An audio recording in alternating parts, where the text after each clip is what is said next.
यश अपनी पसंदीदा परफ्यूम लेने मॉल में मौजूद था। अभी वो परफ्यूम पैक करवाकर ही जा रहा था कि उसकी नज़र वहां पड़े सिनेमा हॉल के सामने खड़ी सगुन पर गई। वह कॉलेज की अपने दोस्तों के साथ यहाँ खड़ी थी। उसके दोस्तों ने उसे और हल्का सा मेकअप भी किया था और वह कॉलेज से बंक करके फिल्म देखने आई थी। यश का गुस्सा उसके चेहरे पर साफ नजर आ रहा था। उसकी आवाज़ जैसी सगुन के कानों में पड़ी, वह सुनने रह गई। यश का चेहरा देखकर उसे ऐसा लगा जैसे उसकी सांसें थम गई हो। बहुत मुश्किल से कदम उठाती और यश के पास आई। तुम यहाँ क्या कर रही हो? कॉलेज के बहाने तुम यहाँ सब क्या करने आती हो? उसकी आवाज़ इतनी तेज थी कि आसपास के लोग आसानी से सुन सकते थे। इतनी बेइज्जती पर सगुन का चेहरा शर्म और डर से लाल हो गया। आप भी चले जाइए यश जी, मैं भी जा रही हूँ, उसने धीमे स्वर में कहा। तुम मुझे कह रही हो कि मैं चला जाऊं? उसने भौवें चढ़ाकर ऊंची आवाज में पूछा।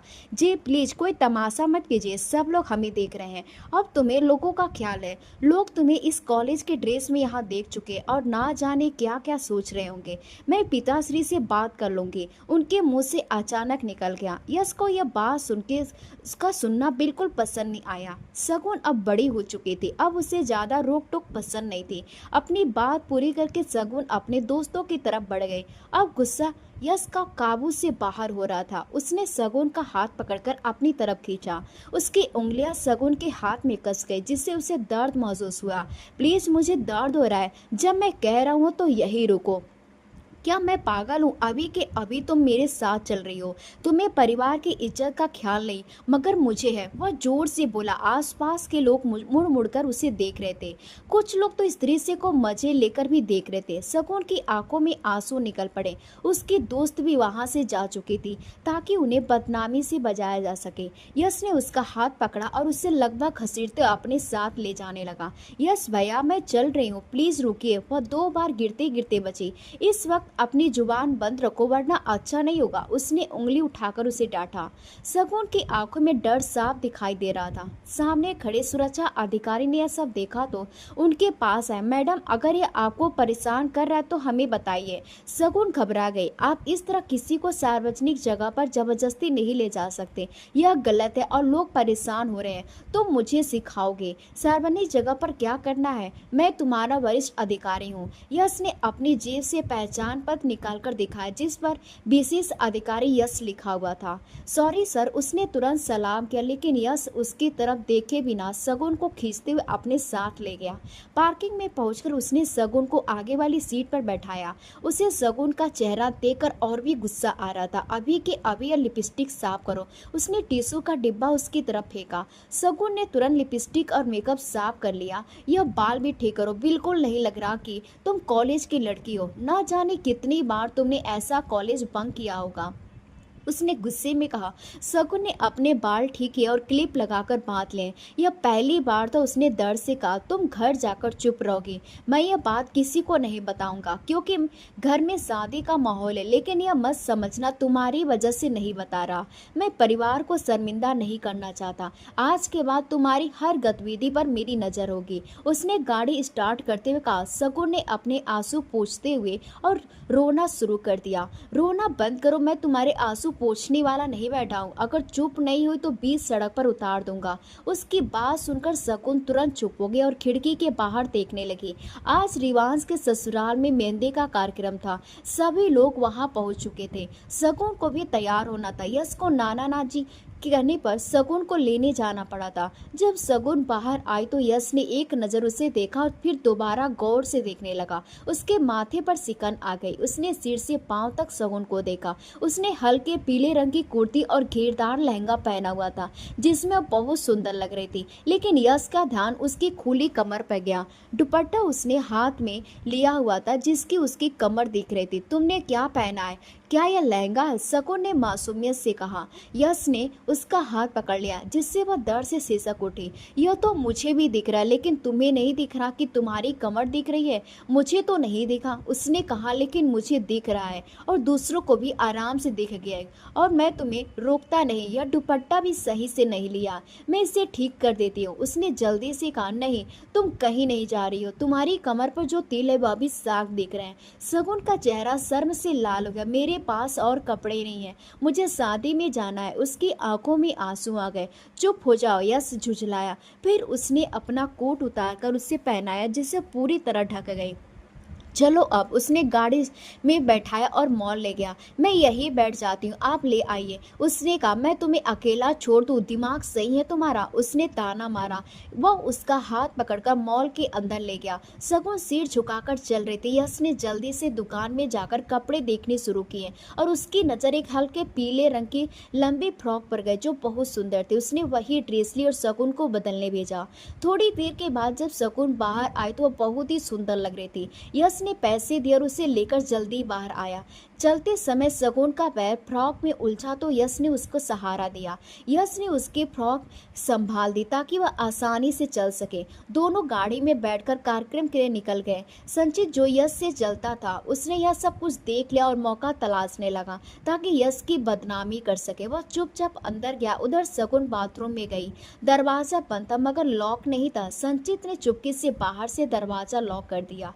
शगुन अंदर नानी जी की शॉल ढूंढने लगी, क्योंकि उसे लगा बाहर ठंड है। जब वह खुद ही शॉल लेने जा चुकी तो इस वॉशरूम के अंदर कोई और भी मौजूद था। अंदर से अचानक शावर की आवाज आई तो शगुन चौंक गई, यानी कोई नहा रहा था। तभी पर्दा हटा, यह तौलिया पहने बाहर आया तो शगुन की जोर से चीख निकल गई। उसने तुरंत अपनी आंखों पर हाथ रख लिया।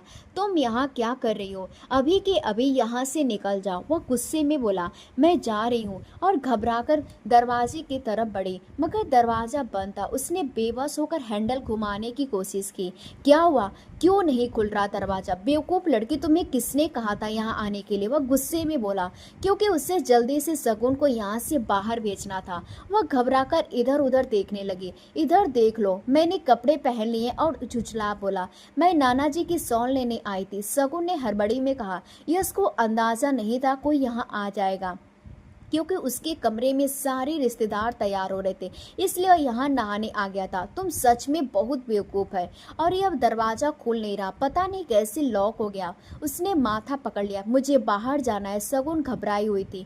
तभी यश को किसी के कदमों की आहट सुनाई दी। शोर मत करना, उसने सख्ती से कहा। शगुन उनके घर में ही रहती थी, उसकी मौसी की सहेली की गोद ली हुई बेटी थी।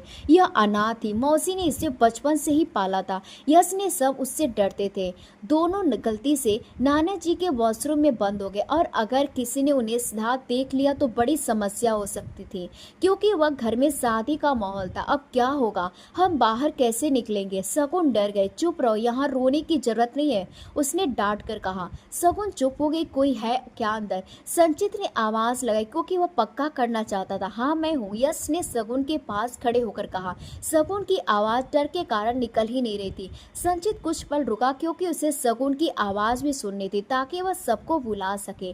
तभी अचानक शगुन की नजर सामने छिपकली पर पड़ी और जोर से चीख पड़ी। कोने अंदर शगुन। संचित हैरानी से आवाज आई और तुरंत सबको बुलाने लग गया। यह क्या किया तुमने? यश गुस्से में बोला और दरवाजा खोलने की कोशिश करने लगा, मगर शगुन का दिमाग शून्य रह गया। कुछ ही देर में सारे घर वाले वहां आ गए।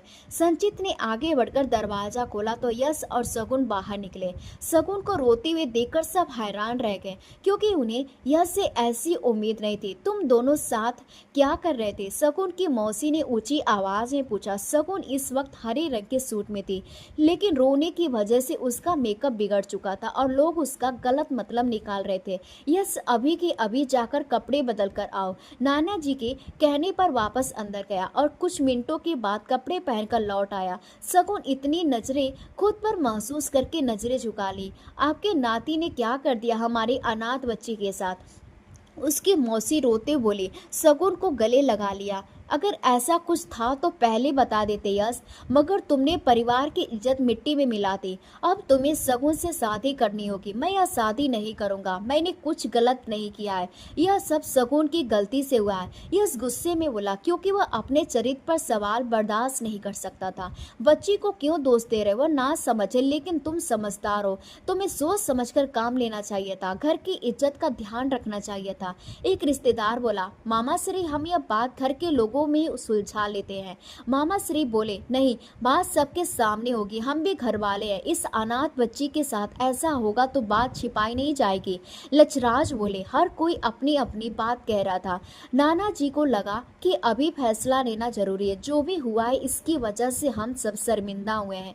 तुम्हें शादी करनी होगी वरना तुम्हें घर से निकलना पड़ेगा। उन्होंने सख्त आवाज में कहा। आप ऐसा कैसे कर सकते हैं नाना जी? यश को झटका लगा, लेकिन उसने खुद को संभाला और शगुन की तरफ बढ़ा। उसने शगुन का हाथ पकड़कर उसे सबके सामने किया और बोला, बताओ सबको, यह सब गलती से हुआ है और इसमें मेरी कोई गलती नहीं है। शगुन सबकी नजरें अपने ऊपर महसूस कर चुकी। बोलो शगुन, वरना मैं तुम्हें नहीं छोड़ूंगा। यश ने गुस्से में कहा। शगुन डर के मारे रोने लगी। बस करो, बच्ची को डराओ मत। मौसी ने उसे अपनी तरफ खींच लिया। कल्याणी ने अपनी बहन को शांत करने की कोशिश की, क्योंकि उन्हें यश पर भरोसा था, लेकिन वह मानने को तैयार नहीं थी। सब चुप हो जाओ। नाना जी की तेज आवाज पर सब खामोश हो गए। यश, अभी और इसी वक्त पंडित जी के आते तुम्हारी शादी शगुन से होगी। अगर तुमने मना करने की कोशिश की तो मेरा मरा हुआ चेहरा देखना पड़ेगा। उनका फैसला अटल था। यश गुस्से में खड़ा रह गया, क्योंकि वह कुछ नहीं कर सकता था। सब जानते थे कि वह शगुन से बहुत प्यार करता है। मुझे मंजूर है, लेकिन मेरी एक और शर्त है, उसने ठंडी आवाज में कहा। सब उसकी तरफ देखने लगे।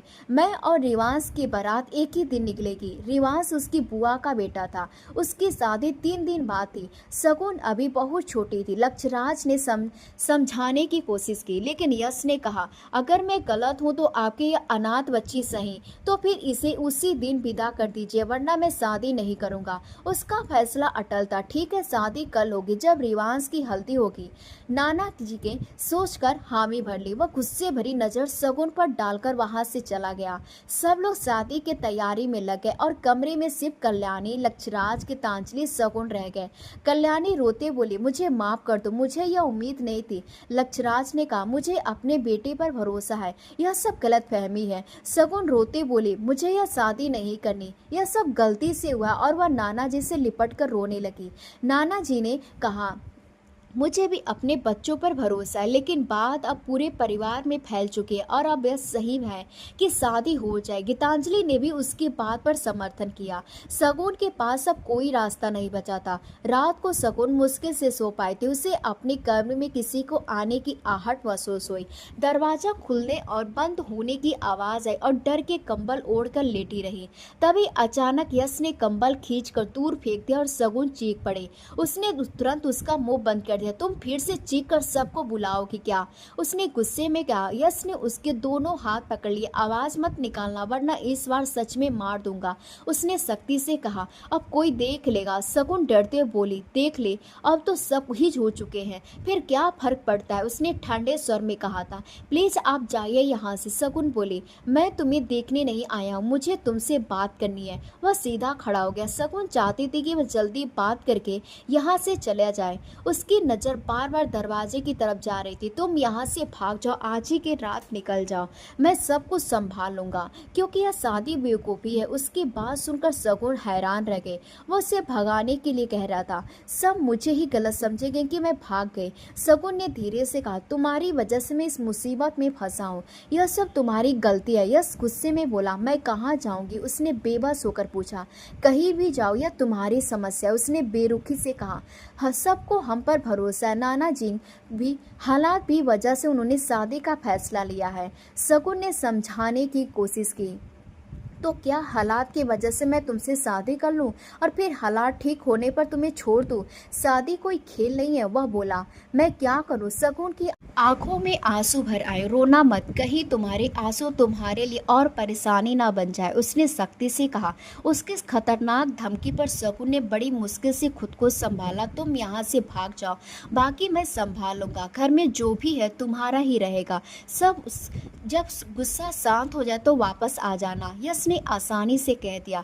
उसके लिए कहना बहुत आसान था, लेकिन शगुन के लिए यह सब छोड़कर जाना असंभव था। वह झुंझलाकर बोला, सिर्फ 1 महीने की तो बात है, लेकिन तुम ऐसा नहीं करोगी, यानी तुम चाहती हो कि मेरी शादी तुमसे हो जाए? उसने शगुन की आंखों में देखा। उसकी आंखों की शक्ति और गुस्से ने शगुन को अंदर तक हिला दिया। मैं तुम्हारी जिंदगी नर्क बना दूंगा। पूरी रात है तुम्हारे पास, अगर अपना फैसला बदलना है तो मुझे फोन करना, अगर नहीं बदलना है तो सोच लेना। लेना। शादी के बाद तुम्हारे साथ क्या क्या हो सकता है, उसने ठंडी आवाज में कहा। और मुझे भैया बिल्कुल भी मत कहना, मैं तुम्हारा भैया नहीं हूँ। शगुन अपनी किस्मत को कोस रही थी कि यश जैसा इंसान उसकी जिंदगी में आने वाला था। जैसे ही यश जाने लगा तो शगुन ने कहा, आप दरवाजे से मत जाइए, कोई देख लेगा तो क्या कहेगा। मुझे किसी से डर नहीं है, अब फर्क तुम्हें पड़ना चाहिए। उसने गहरी नजर उस पर डाली और चला गया, जबकि शगुन सिर पकड़कर वहीं बैठ गई। अगले दिन यश नाश्ते की मेज से उठकर जाने लगा तो नानी जी ने उसे रोका। कहाँ जा रहे हो? वह घर में किसी से बात नहीं कर रहा था। उसने कहा, जरूरी काम है और शादी की तैयारियों से लोगों से बात करनी है।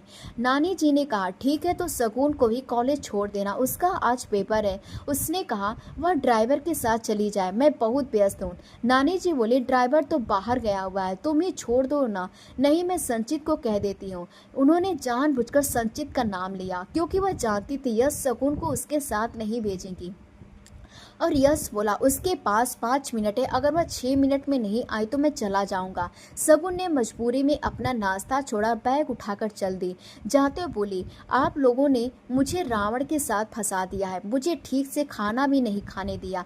कल्याणी ने उसे डांटा और कहा, ज्यादा मत बोलो, कॉलेज जाकर कैंटीन में खा लेना। शगुन गाड़ी में बैठी तो यश ने तुरंत गाड़ी चला दी और बोला, यह बाल बांध लो, कितनी बार कहा है मैंने, अगर फिर खुले दिखे तो काट दूंगा। शगुन धीरे से बुदबुदाए, सिर्फ मुझ पर ही हुक्म चलाता है। यश ने गाड़ी की रफ्तार बहुत तेज कर दी। शगुन डर गई और बोली, प्लीज धीरे चलाइए। उसने और तेज कर दी, जिससे शगुन गिरते गिरते बची। वह डर कर बोली, मैं मर जाऊंगी, प्लीज धीरे चलाइए। यश और तेज चलाने लगा। शगुन के डर के मारे भगवान को याद करने लगे। फिर यश ने अचानक गाड़ी कॉलेज के सामने रोक दी। उतरो, क्या यहीं बैठने का इरादा है? उसने कहा। शगुन ने अपना चेहरा संभाला और बैग लेकर उतर गए, जबकि यश वहां से चला गया। उसी दिन उनकी शादी थी और शादी का कार्यक्रम मेहंदी के साथ रखा गया था।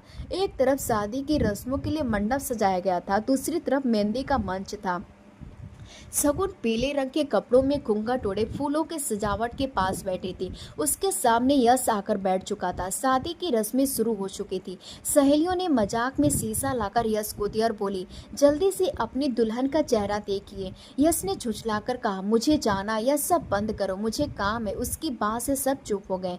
शगुन ने सिर झुका लिया। यही उसका भाग्य था। माहौल एकदम शांत हो गया था। यह यश वहां से उठकर चला गया। कल्याणी शगुन को लेकर अंदर चली गई। उधर संगीता यश को बुलाने के लिए कमरे में जा रही थी। तभी अंदर से आती आवाज सुनकर रुक गई। उसने दरवाजे पर हाथ रोक लिया और ध्यान से सुनने लगी। यश अंदर फोन पर कह रहा था, मैं आ जाऊंगा मिलने, तुम क्यों परेशान होती हो, मैं तुमसे प्यार करता हूँ। शगुन यह सुनकर चौंक गई। उसने अपना मुंह ढक लिया। वह सोचने लगी, यश इतना बड़ा सच कैसे छुपा रहा है। अगर वह इस बात की किसी को बताती तो शायद कोई विश्वास ही नहीं करता। इसलिए वह तुरंत मायूरी को बुलाने लग गई। अब दोनों दरवाजे के पास खड़े होकर सुनने लगे। यश कह रहा था, हाँ मैं तुम्हारे लिए तोहफा भी लाऊंगा, अभी मैं थोड़ा व्यस्त हूँ, अगले हफ्ते आऊँगा तो आराम से बातें करेंगे। शगुन ने मयूरी की तरफ देखा क्योंकि वह पहले वो इसकी बात पर विश्वास नहीं कर रही थी। फिर शगुन उसका हाथ पकड़कर सीधे गीतांजलि के कमरे में ले गए जहाँ यश फोन पर बात कर रहा था। शगुन ने सांस फुलाते हुए कहा, मैंने खुद सुना है। कल्याणी ने माथा पकड़ लिया और बोली, भगवान इस लड़की को समझ दे, यह क्या क्या बोल रही है।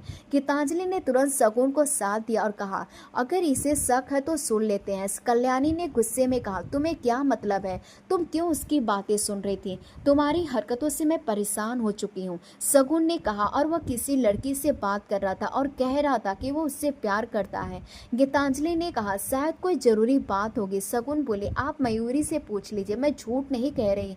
गीतांजलि ने मयूरी से पूछा तो वह घबरा गई और बोली, भाभी आप किसकी बातें कर रही थी। यस ऐसा नहीं है। शगुन ने कहा, आप लोग पूरी शादी करवा रहे हैं तो यह जानना जरूरी है। उसका स्वर मजबूत था। कल्याणी ने उसे डांटा लेकिन गीतांजलि ने रोका और कहा, अगर इसे शक है तो साफ हो जाएगा। फिर उन्होंने मयूरी से सच बताने को कहा और वह घबराकर शगुन की तरफ देखने लगे, सोचने लगे कि अब क्या जवाब दें। बोलो, मेरी बात पर किसी को भरोसा नहीं है। शगुन रूठे हुए अंदाज में बोली, मुंह फुलाकर बोली। मयूरी ने धीरे से कहा, मैंने भी सुना था, वह यही कह रहा था, आपने सुन लिया था ना। यह झूठ नहीं कह रही थी।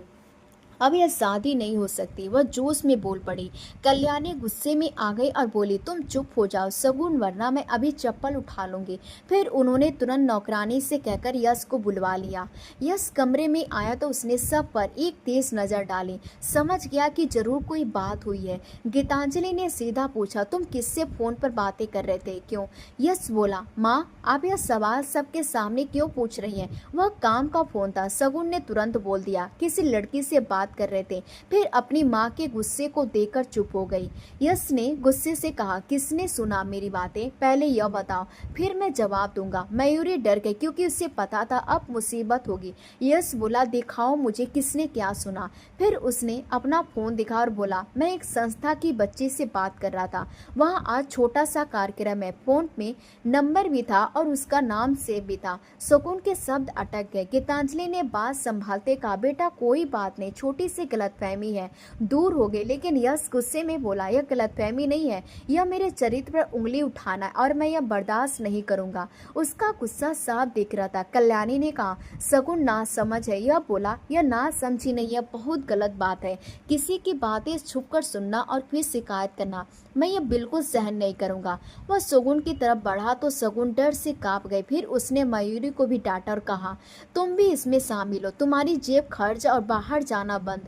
मयूरी ने बेबस होकर शगुन की तरफ देखा, लेकिन वह सिर झुकाए खड़ी थी। यश ने शगुन से कहा, तुम्हें मैं ठीक कर दूंगा, आज से तुम्हारा मोबाइल बंद है। यह सब जो नाटक तुम सीख रही हो अब तुम्हारी ही भारी पड़ेगी। उसने सख्त आवाज में कहा। आज विदाई का दिन था, विमांस और यश की बारात का दिन था। शगुन के लाख मना करने के बाद वो इस समय यश के कमरे में थी। वह अपनी माँ से बोली, मुझे अपने कमरे में जाना है, मैं यहाँ कैसे सोऊंगी?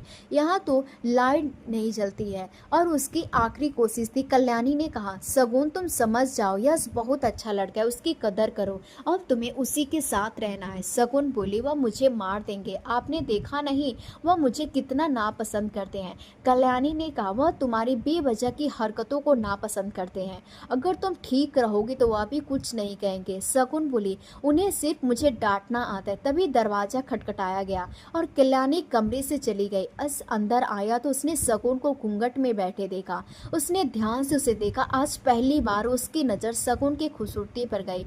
वह लाल जोड़े में बहुत सुंदर लग रही थी। वह उसके पास बैठ गया। शगुन ने धीरे से कहा, क्या मैं यह घूंघट हटा दूं? मुझे बहुत गर्मी लग रही है। यश ने कहा। तो उसने घूंघट हटा दिया और गहरी सांस ली। उसने कहा, माँ ने मना किया था हटाने से। यश ने उसे सोने की चैन दी और कहा, यह तुम्हारा मुंह दिखाई का तोहफा है। उसने खुद पहनाने की कोशिश नहीं की। शगुन बोली, मेरी दोस्त को तो फोन मिला था, फिर तुरंत चुप हो गए। यश बोला, तुम कितनी लालची हो। शगुन बोली, नहीं मैंने तो ऐसे ही कहा था। यश ने कहा, उठो कपड़े बदलो और ये पहन लो, सब सुबह पूछेंगे। शगुन उठने लगी तो उसका भारी लहंगा उलझ गया और यश पर गिर गया। वह घबरा गई और बोली, सॉरी। यश ने उसके बाल हटाया। माहौल ऐसा था कि वो उससे दूरी नहीं कर पा रहा था। शगुन का चेहरा शर्म से लाल हो गया क्योंकि पहले कभी कोई पुरुष उसके इतना करीब नहीं आया था। यश कुछ पल उसे देखता रहा, फिर संभल गया। शगुन बोली, मैं कपड़े बदलने जाऊं? यश ने उसे छोड़ दिया। कुछ देर के बाद शगुन साफ चेहरा करके आई। उसने पूछा, मैं कहाँ सोऊं? यश बोला, यही मेरे पास। शगुन बोली, मैं आपके साथ कैसे सो सकती हूँ? यश बोला, अब तुम यही रहोगी, कोई नाटक नहीं होगा। शगुन मजबूरी में बिस्तर के कोने में लेट गई और बोली, लाइट मत बंद करना। यश ने भी सोने की कोशिश की। रात में उसने महसूस किया कि शगुन आधी उसके ऊपर आकर सो गई है। वह परेशान हुआ, लेकिन फिर उसने उसे अपनी बाहों में पकड़ लिया ताकि वह चैन से सो सके। सुबह यश ने उसे उठाया और कहा, उठो, दरवाजा बज रहा है। शगुन बहुत थकी हुई थी इसलिए उठ नहीं रही थी। फिर यश ने उसे झकझोर कर उठाया और कहा, जल्दी तैयार हो जा, हमें नीचे जाना है। शगुन बोली, मुझे नींद आ रही है। लेकिन यश ने उसे वॉशरूम में भेज दिया। कुछ देर के बाद वह तैयार होकर आई, लेकिन अभी भी सुस्त थी। यश उसे देख रहा था और उसे अपनापन महसूस हो रहा था। शगुन तैयार हो रही थी। यश ने देखा उसने उसकी दी हुई चैन नहीं पहनी हुई थी। उसने खुद चैन उठाई और बोला, मैं पहनाता हूँ। शगुन चौंक गई। यश ने कहा, हाँ मुड़ो, और वह मुड़ी और आईने में दोनों दिख रहे थे। यश ने चैन पहनाए और उसके हाथ शगुन के गर्दन से छू गए। शगुन घबरा गई और बोली, मैं खुद पहन लूंगी। यश मुस्कुराया और बोला, अब मैं पहनाऊंगा। उसने चैन पहनाकर उसके बाल ठीक किए। शगुन को यह सपना जैसा लग रहा था। वह बोली, क्या मैं जाऊं? यश बोला, घबराओ मत, अब तुम मेरी पत्नी। उसने उसका हाथ पकड़ा और कहा, जो हुआ वह किस्मत थी, शादी एक बार होती और अब मैं इसे निभाऊंगा। शगुन यह सुनकर चुप हो गई। तभी दरवाजा बजा तो यश ने बोला, मैं तैयार होकर आता हूँ, तुम नीचे जाओ। उसने उसके माथे को हल्के से छुआ। अगले दिन शगुन कॉलेज गई। यश जल्दी चला गया था और उसे ड्राइवर छोड़ गया था, लेकिन छुट्टी के बाद यश ने उसे लेने आने को कहा था। आधा घंटा बीत गया। कॉलेज लगभग खाली हो गया। शगुन को पिछली बार की बात याद आई जब यश ने गाड़ी में से डांटा था, इसलिए वह बाहर निकल गए। धूप बहुत तेज थी। वह बस स्टैंड की तरफ चलने लगी। चलते चलते उसे सामने कुछ कुत्ते दिखाई दिए तो घबरा गए। उसने रास्ता बदलकर दूसरी गली के जाने का सोचा। जैसे वह गली में मुड़ी, वहां खड़ी दो लड़के उसे देखकर बोले, क्या हुआ, इतनी धूप में कहाँ जा रहे हो? उसने एक से लड़का उसके करीब आता हुआ बोला तो शगुन घबरा गई और पीछे मुड़कर जाने लगी, लेकिन दूसरा लड़का पीछे आकर खड़ा हो गया और उसका रास्ता रोक लिया।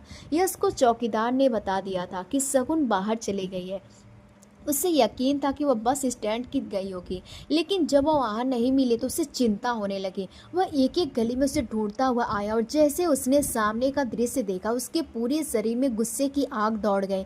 शगुन बेबस उन दोनों लड़कों के बीच में खड़ी थी। यश ने गाड़ी का दरवाजा खोला, तेजी से उतरकर पीछे वाले लड़के को जोर से धक्का दे उससे मारना शुरू कर दिया। शगुन की चीख निकल गई, लेकिन यश को देखकर उसे राहत मिली। वह लड़का यश के सामने टिक नहीं पाया और दूसरा लड़का अपने दोस्त की हालत देखकर भाग गया। शगुन रोते बोली, आप आ गए? लेकिन यश गुस्से में बोला, चुप रहो शगुन, आज तुम्हारी जान ले लूंगा। मैं तुम्हारी यह लापरवाही हद से ज्यादा हो गई है।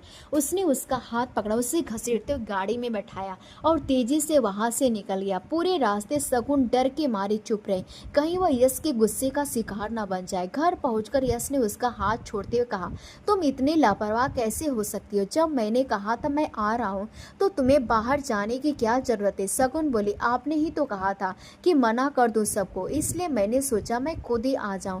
पता नहीं आप आते या नहीं। यश बोला, तो तुम बहुत समझदार बनकर निकल पड़ी। मेरी पहली बात याद रही और दूसरी भूल गई। शगुन की आंखों में आंसू आ गए। यश बोला, बंद करो ये रोना, खुद को बेचारी मत दिखा। और गुस्से में उसने सामने रखा गिलास उठाकर दीवार पर फेंक दिया। शगुन डर कर पीछे हट गई, लेकिन यश का गुस्सा कम ही नहीं हुआ। शगुन रोते बोली, मैं आपके लायक नहीं हूँ, आपको दिक्कत है तो आप मुझे छोड़ दीजिए। यश गुस्से में हाथ उठाने ही वाला था कि शगुन ने डर से आंखें बंद कर ली, लेकिन उसने खुद को रोक लिया और मुट्ठी बांध ली। तभी नाना जी वहां आ गए, क्योंकि शोर बाहर तक सुनाई दे रहा था। उन्होंने यह सब देखा तो हैरान रह गए। शगुन रोते हुए उनके गले लग गई। यश बोला, नानी जी मेरी बात सुनिए। लेकिन उन्होंने कहा, मुझे कुछ नहीं सुनना, हमने तुम्हें यह सब नहीं सिखाया। शोर सुनकर बाकी लोग भी आ गए। लक्षराज ने पूछा, क्या हुआ? तो नानी जी ने कहा, तुम्हारे बेटे ने शगुन पर हाथ उठाने की कोशिश की है। गीतांजलि ने भी गुस्से में यश की तरफ देखा। यश समझाने की कोशिश करता रहा, लेकिन किसी ने उसकी बात नहीं सुनी। लक्षराज बोले, चाहे कुछ भी हुआ हो, तुम्हें ऐसा नहीं करना चाहिए था। क्या तुमने शगुन को बेसहारा समझ लिया है? फिर नानी जी ने कहा, अब शगुन मेरे साथ रहेगी, मैं उसे तुम्हारे साथ नहीं छोड़ सकती। वह शगुन को लेकर चली गई। शगुन जाना नहीं चाहती थी, क्योंकि वह जानती थी गलती उसकी भी थी, लेकिन हालात बिगड़ चुके थे। सब लोग यश को गुस्से से देखते हुए चलेगा और वह अकेला रह गया। कुछ देर के बाद शगुन नहाकर बाहर आई तो उसने देखा यश उसके कमरे में बैठा था। वह घबरा गई और बोली, आप यहाँ क्या कर रहे हैं? कोई देख लेगा। उसने दरवाजा चेक किया। यश बोला, मैं अपनी पत्नी के कमरे में कभी भी आ सकता हूँ, और आराम से लेट गया। शगुन बोली, आप चले जाइए, नानी जी ने मना किया आपसे बात करने से। यश मुस्कुराया, उसे पकड़कर अपने पास खींच लिया और बोला, अब तुम मुझे बात नहीं करोगी? क्योंकि उसने गाल खींचे। शगुन बोली, वह ठीक कह रही थी, आप हमेशा मुझ पर गुस्सा करते हैं। उसकी मासूम बात सुनकर यश मुस्कुरा दिया। शगुन उठने लगी, लेकिन यश ने उसे कसकर पकड़ लिया और बोला, बात तो करनी पड़ेगी, तुम्हें भी मेरे बिना नींद नहीं आती। फिर उसने कहा, जब गलती तुम्हारी थी तो कमरा क्यों बदला? शगुन बोली, मैंने गलती मान ली है, लेकिन आपने माफ़ी नहीं मांगी। यश बोला, अच्छा माफ़ कर दो, और दांत पीस कर बोला, सॉरी। शगुन बोली, आप अब चले जाइए वरना नानी जी को पता चल जाएगा। यश बोला, सबको पता चल जाएगा जब तुम मेरे कमरे में आओगे। इतना कहकर उसने उसे गोद में उठा लिया। शगुन डर गई और बोली, मुझे नीचे उतार दीजिए, मैं गिर जाऊंगी। यश बोला, मुझे ठीक से पकड़ोगी तो नहीं गिरोगी। शगुन ने डर की मारे उसके गले में हाथ डाल दिया। वह उसे लेकर बाहर निकल गया तो शगुन डर गई और बोली, कोई देख लेगा। यश बोला, देख ले, तुम मेरी पत्नी हो। तभी सीढ़ियों पर मयूरी ने उन्हें देख लिया और जोर से बोली, यश भैया, शगुन को लेकर जा रहे हैं। आवाज़ सुनकर नानी जी बाहर आई। यश ने तुरंत शगुन को नीचे उतार दिया। नानी जी ने पूछा, कहाँ लेकर जा रहे हो मेरी नातिन को? यश बोला, अब यह मेरी पत्नी है। नानी जी ने कहा, पत्नी है तो इसका मतलब यह नहीं कि तुम उसे डांटो डराओ। यश ने कहा, माफ़ कर दीजिए, इस बार मैं अपनी गलती सुधार लूंगा। उसका स्वर शांत था। नानी जी ने शगुन से पूछा, तुम जाना चाहते हो? यश ने धीरे से कहा, तुम्हारी जुबान तो बहुत चलती है, अब बोलो। शगुन ने शर्माते हुए कहा, जी ठीक है। यश हंस पड़ा। नानी जी और मायूरी वहां से चले गए। यश ने कहा, देखा, अब हमारे बीच कोई नहीं है। शगुन मुस्कुराई, बोली, पहले मुझे पकड़कर दिखाई, और भाग गई। यश भी उसके पीछे पीछे भागा। धीरे धीरे यश के दिल में शगुन के लिए प्यार बढ़ता जा रहा था। वह भागते भागते अब शगुन को पकड़ चुका था। शगुन की कमर उसके हाथों में आ गई थी, बहुत पतली और नाजुक थी। वह एक ही हाथ में उसकी कमर थाम कर चुका था। हाँ, वह हम लोगों को दिखाने के लिए शगुन पर हमेशा गुस्सा करता था, उसे डांटता था, लेकिन दिल में वह शगुन से सच्चा प्यार करता था। वह खुद भी बचपन से प्यार का भूखा था। एक अनाथ होने के कारण वह चाहता था उसे भी कोई अपना करे, उसे समझे और उसे भरपूर प्यार दे। अपनी आदतों से अच्छी तरह वाकिफ था। उससे बहुत जल्दी गुस्सा आता था और इसी वजह से वह शगुन से शादी के लिए मना करता रहा। लेकिन जब से शगुन बड़ी हुई और उसकी नज़रों के सामने हर वक्त रहती थी, उसके दिल में धीरे धीरे उसके लिए मोहब्बत गहरी होती चली गई। शगुन को भी इस बात का एहसास था, लेकिन उसके गुस्से और सख्त व्यवहार से वह डरती थी। जब उसकी कमर उसके हाथ में आई तो वह जैसे करंट खाने लगे और वहीं ठहर गई। उसका पूरा शरीर एक पल के लिए सिहर उठा। यश ने झुककर उसकी कमर पर बने छोटे से तिल को अपने होठों से छुआ। यह एहसास शगुन का बदन खेपा था।